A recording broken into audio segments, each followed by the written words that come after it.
The early 1980s were a fruitful period for Todd Rundgren's Utopia, who released 5 albums between 1980 and 1983, one of those a double album, or a three-sided album, let's say. And from their 1983 release Oblivion, the track I Will Wait.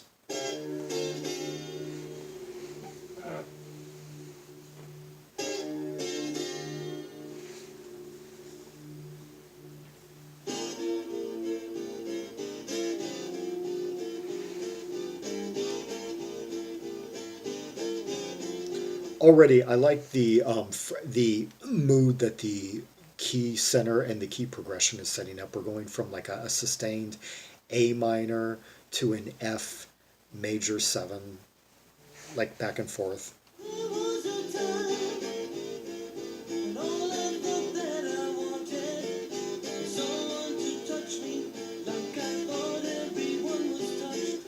Kasim Sulton on vocals. What did I know? What was I thinking? What did I know? What was I thinking? I remember there was someone that I wanted. Now she's a face at the reunion of '66. What did she know?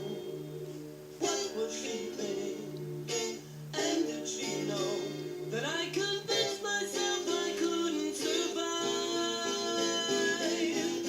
Let's unpack the lyrics here because I'm. This is an interesting thing that's going on. At gut level, I think that it's a guy who ran into someone at his one of his high school anniversaries get-togethers and regressed. It was like a teenage crush, and now as an adult, as in his 30s, he's regressing. Um, let's see.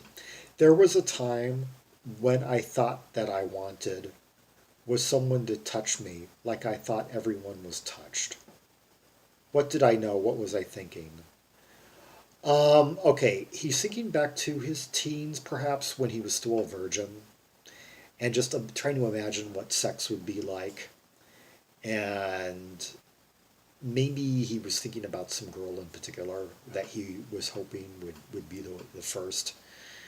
I remember there was someone that I wanted.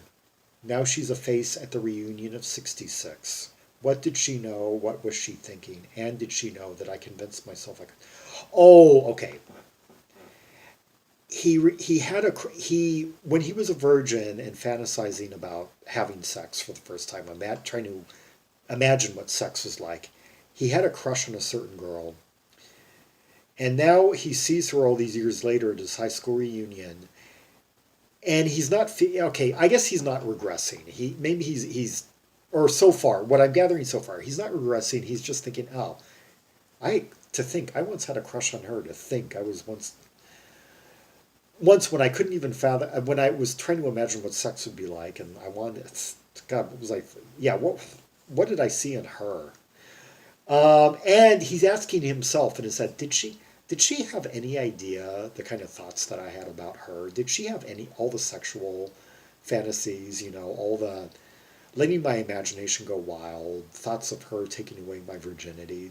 Would she probably had no idea just how important she was to me when I was a teenager. Just because really, you're even the girls that you have major crushes on when you're like a teenager, and like some of those even if you never talk to them, they are kind of like a those girls like that can be cornerstones of your early sexual development. And you can be reminded of them years later somehow, and you might think, oh, maybe you'll understand it, what your younger self saw in those girls, and others you won't. You'll be thinking, oh God, I've grown so past that. But yeah, I oh, and that the last two lines. And did she know that I convinced myself I couldn't survive? So there was a time when he felt really despondent about, his prospects of being able to attract girls, being able to, be one of the people that got to do it at some point, because as a lot of teenage boys, they just sit around and when they're still virgins, a lot of teenage boys think that they're the last virgins on the planet. Sometimes you have to wait. You're pushing, but that stone won't move. And you hesitate to give yourself away.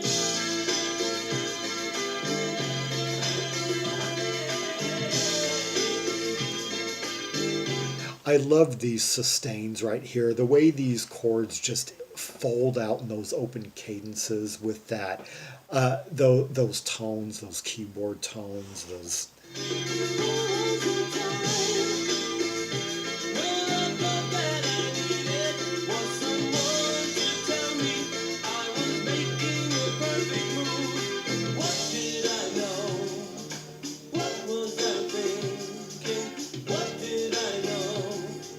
What was I thinking? All I wanted was a holy exemption. I had a license to tell everyone where it's at. What did they know? What were they thinking? And did they know that I would only hear the things I desire? So I would wait. I'm pushing the fast and I hesitate to give myself away. Oh God, the way those sounds just those, oh, the way they just illuminate, they perforate like light over a horizon, just rising. And let's catch up with the lyrics here. Sometimes you have to wait. You're pushing, but that stone won't move, and you hesitate to give yourself away. Okay, I'm still this still keeps me on the train of thought that I was on earlier, where yeah, as you're a teenager, the months can seem like years when you're a teenager. Those months of like wondering what sex is like, when's it gonna happen, when are you gonna get laid, when are you gonna have your first time, yeah. And sometimes you have to wait. You're pushing, but that stone won't move. You're waiting, thinking, oh, it's shouldn't it have happened right now? When am I going to get lucky? And you hesitate to give yourself away. Um, huh. And you hesitate to give. Um, Spoken from a guy's perspective, I'm wondering if by that he means letting it be known that you haven't done it yet, because teenage boys lie about that. Um, you know, they'll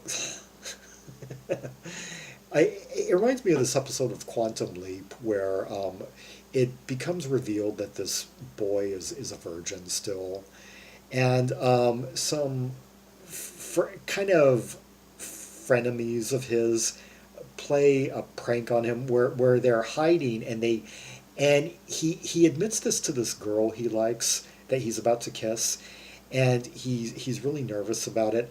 And then the frenemies, they leap in on the scene where they had been hiding.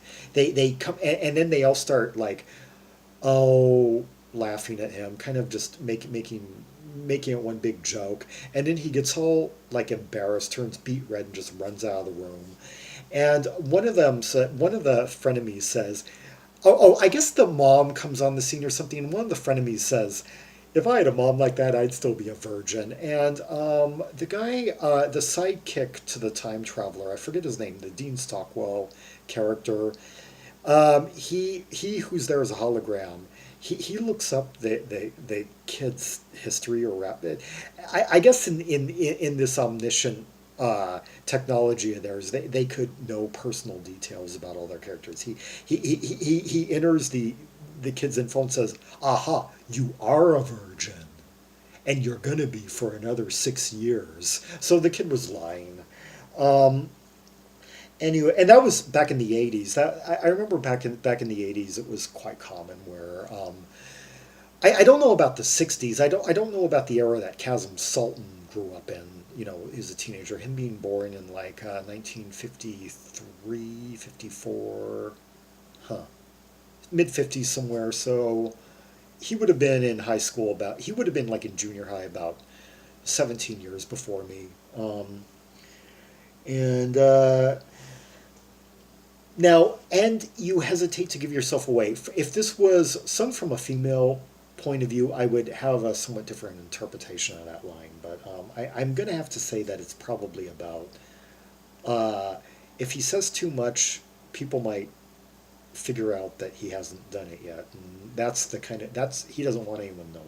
Okay, there was a time when when all I thought that I needed was someone to tell me I was making the perfect move.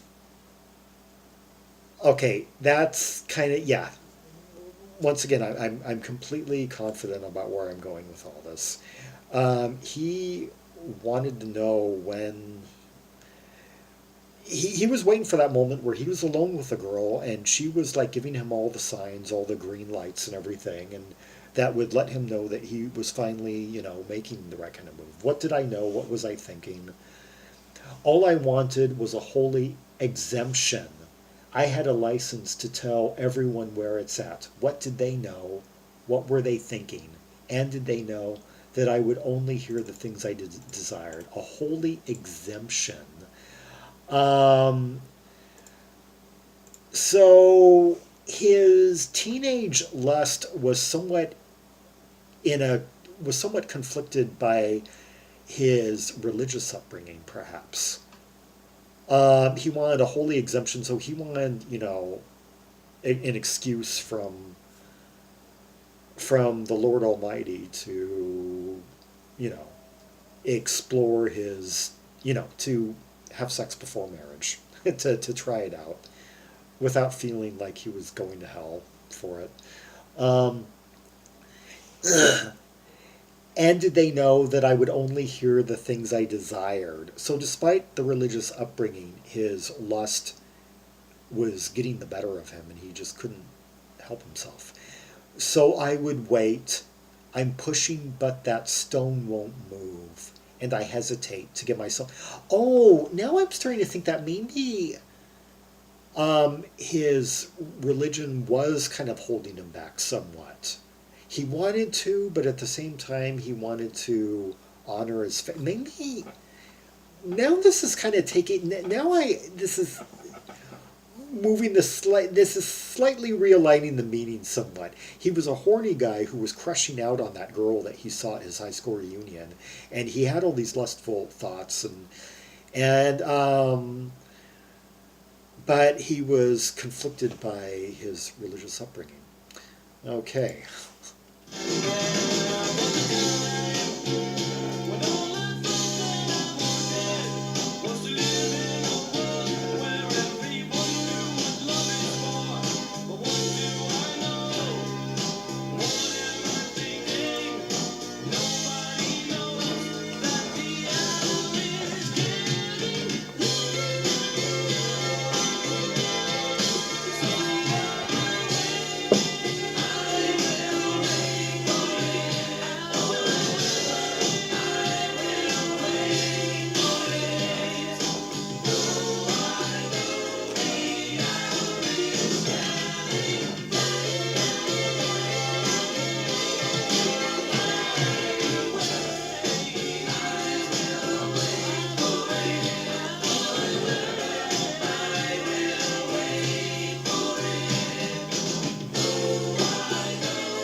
Oh, that is just such an amazing outro. That lengthy chorus that just goes on forever. The way the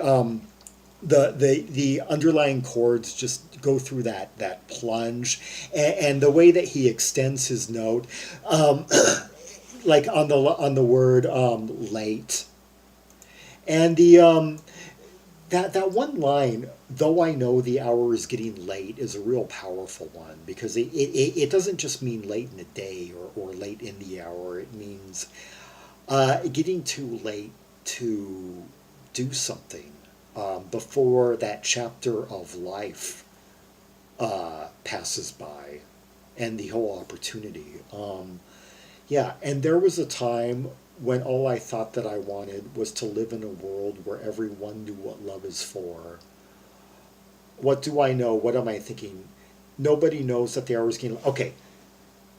Um, there was a time when he thought that he wanted to live in a world where everyone knew what love is for. Okay, so I'm thinking what that refers to is that before puberty, before these hormones started kicking in, he may have had more of an ivory tower ideal as to what adulthood would be like. Like he would just, grow up, get married, have kids, and do the exact same thing that his parents had done. And he doesn't understand this lust that's coming over him. It's like now he's having all these other feelings that um, clash with that holy picket fence type model of living. It's like now he's feeling like he wants to have sex with that girl that he wants to lose it to that girl he has a crush on. He probably wants to go out and just bang another 100 pretty girls out there, and it's like, wait a minute. He's like thinking, why am I feeling this way? I was not brought up to feel this way. This completely yeah, it's clashing with his childlike view of what adulthood would ultimately be like. So I will wait. I will wait for it forever. I will wait. I will wait for it. Though I know the hour is getting late. I will wait. I will wait for it forever. I will wait. Though I know the hour. Huh. What? He's singing those lines, I guess, from the perspective of adulthood. Um, but maybe he will wait forever, perhaps to ultimately follow through on his childlike, more kind of his more the ivory tower ideals that he had as a childhood during his prepubescent religious upbringing. Um, though the hour's getting late, he's never gonna become the man he envisioned himself as a child because because puberty changed him and his hormones took over. Um, or maybe it's the other way. Maybe he let his faith, ultimately restrict his libido. Maybe he was never really able to reconcile the two, and his answer in the end was to just drop out. Although I don't find that very plausible for this era. Um, yeah. Oh, but the I wish they had the song on karaoke. I can't tell you how many times I've just mimed along to this, like in front of the mirror, in back when I was younger in my car. Yeah, the way those harmonies kick in on the lines like "I will wait forever," where they're all saying that behind them. Todd, John, Roger, and if Roger sang it all. And like Chasm is just, Chasm may not have the richest voice in the world, the most, he might not have the fullest voice, but he really sings a lot in this, and he really goes beyond and above the Call of Duty, and just puts his heart into it, and there's just so much passion and soul into it, and the way his voice just rises, like. On his parts, like over the unison singing behind him, and over those lowering notes and those shimmering tones, and Just such a powerful song. Yeah, the closing track, I Will Wait, the closing track to the 1983 release Oblivion by Utopia. They're, yeah, they're ninth overall. Like if you count one, two, three, four, five, six, seven, eight, or their eighth over their eighth studio album if you also count the original. And the one, two, three, four, five, six. Let's I all these numbers. One, two, three, four, five, six. Actually, they're seventh from the mainstream lineup, the quartet of Todd Rundgren, Kasim Sulton, John Wilcox, and Roger Powell that assembled in like 1976 and debuted with the early 1977 release Raw. Yeah. And Utopia would go on to make one more album after this before they called it a day, sadly. But yeah, one of the most active bands of the early 1980s with a wealth of great material. For more Rubies and Sapphires from the catalog of Utopia, see the directory of albums by American maximalist rock bands linked in the description below. Like and subscribe and follow me on social media and leave a comment if there are any observations you have about this song or its meaning. And until next time, this is Zaragon, the world's most ear-traveled trimaximalist, signing off.